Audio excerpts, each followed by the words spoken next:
This is your Dragon of Icespire Peak DM guide for the Icespire Hold quest from the D&D Essentials Kit. Hi, Bob here, and welcome to Bob World Builder. For gameplay of this final quest and an impromptu debrief of our surprising final confrontation with Cryovane, check out my session in the full Dragon of Icespire Peak playlist, linked in the description, and stick around until the end of this video for a special thank you and an update about what's coming next in the Essentials Kit series. Icespire Hold should be your party's final quest in the Dragon of Icespire Peak. It is the lair of Cryovane, the young white dragon, and it's balanced for characters of 6th level. More on that soon. This stone fortress was built and inhabited by a warlord named Delsandra Amzar until a brutal winter over a decade ago when she and her soldiers starved to death, and the orcs claimed it until Cryovane recently moved in.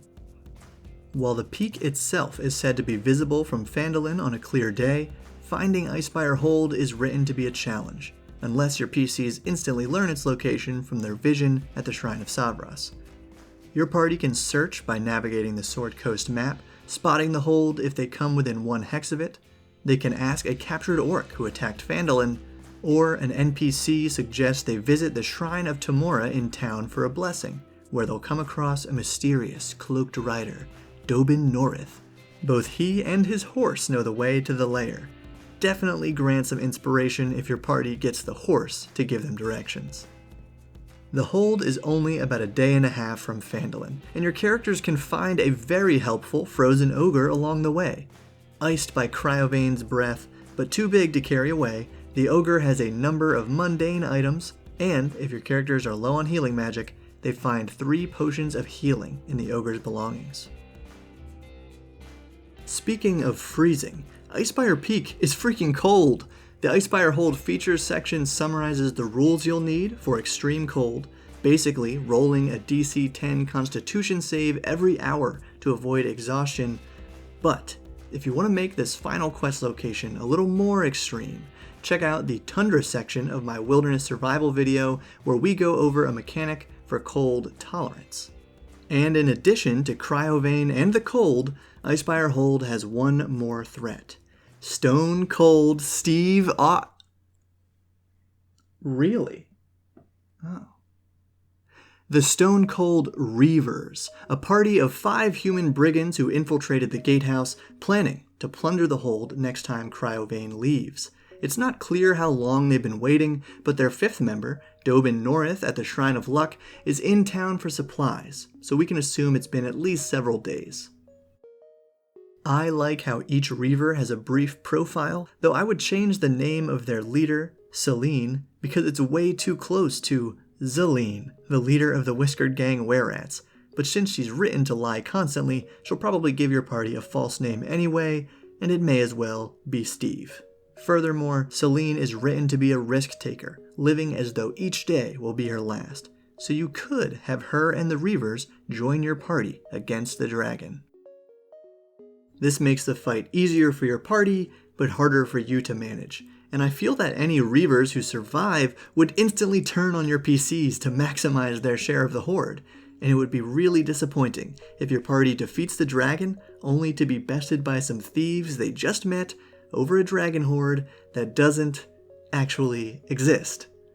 On that note, I put a bunch of loot hidden in one of the sarcophagi in Area 23 of the Undercroft so my party could still come away with something tangible.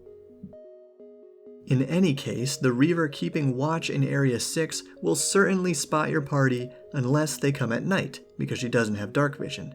And then, the Reavers will gather in the main room to quietly meet your party and avoid waking the dragon. Since I play a duet game, I limited the Reavers to only 2 members, who surprised their party with weapons drawn to learn their business, but ultimately let them go without a fight. The hold itself has a lot of rooms to look through for the simple job your party has come to complete, and unfortunately, the player map on D&D Beyond includes every single secret door and the entire Undercroft area, which is only accessible via secret doors. Fortunately, most of the secret doors have no real reason to be secret, so I fixed it by pasting over some regular doors and doing my best to hide the Undercroft map. Link in the description. Now, apparently, Cryovane only wakes up if they are targeted by a spell or take damage, or if they hear a noise as loud as the Thunderwave spell, or combat in an open area, or a whisper in their ear.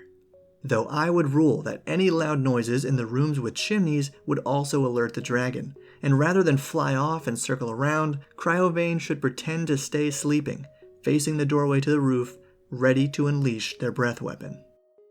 Because as written, the sleeping dragon has -5 to their normal passive perception of 16, meaning your PCs only have to roll a 12 to sneak up once they're on the roof, making it pretty easy for your level 6 party to unleash a full round of attacks while Cryovane is sleeping. Geez, it sure would be pretty crazy if Cryovane suffered a full round of attacks and was basically out of the fight before they even got to do anything. So assuming Cryovane wakes up, here are 3 suggestions to ensure this final encounter will be one your players remember. 1. An offer they might refuse. Courtesy of Sly Flourish yet again, Cryovane offers to join forces and rule Phandalin together. This offer would probably sway any of the Stone Cold Reavers who join the fight, but even some of your party might be drawn in by the thought of getting to ride a white dragon. 2. Mama Cryovane. Keystone patron Carpmageddon dropped this fantastic suggestion in the comments of the Woodland Manse DM guide. Having new dragon eggs could explain why Cryovane fled their original lair, and fights cautiously outside Icespire Hold, but desperately fights to the death here. Plus, this creates the possibility of the Reavers actually being dragon cultists, wanting to protect Cryovane, or steal an egg and raise it on their own, which is also something your players will probably want to try. And number 3, Adolescent White Dragon. Not quite an adult, as its AC and main attacks are unchanged.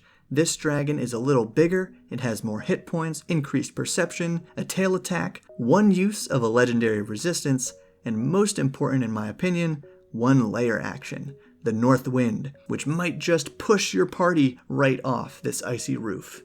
This power boost should make the final fight a little more dangerous and a lot more fun. Link to this custom stat block in the description. And a bonus tip. If Cryovane ends up being a little too powerful, and if your party negotiated with that manticore from Umbridge Hill back in the early days of their adventure, I suggest throwing in a Deus Ex Manticore, where they swoop in to distract or even ground Cryovane for 1 round, allowing your PCs to get a free round of attacks with advantage. Now remember to check out my gameplay of this quest to see how the plain young dragon fell a little short, and to hear my primary strategy that I didn't actually get to use. And that's the end of Icespire Peak.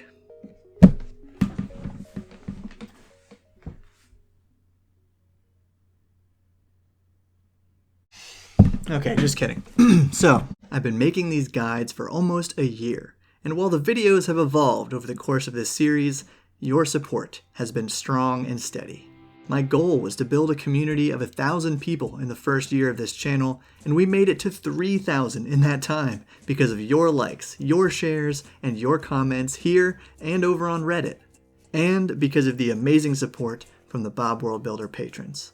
So, thank you. I'm so grateful for all your support. You are truly making this channel a success. And this is just the beginning. Coming up in the Essentials Kit series, I'll be making a video about how to roleplay the people of Phandalin, and probably some of the monsters.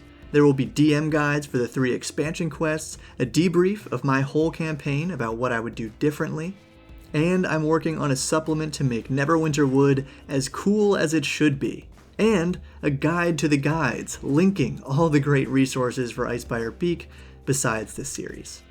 Way down the line, I will probably be making a sister series all about the lost mine of Phandelver, but first, I'm going to be running a group through Waterdeep Dragon Heist, hopefully starting by the end of this summer.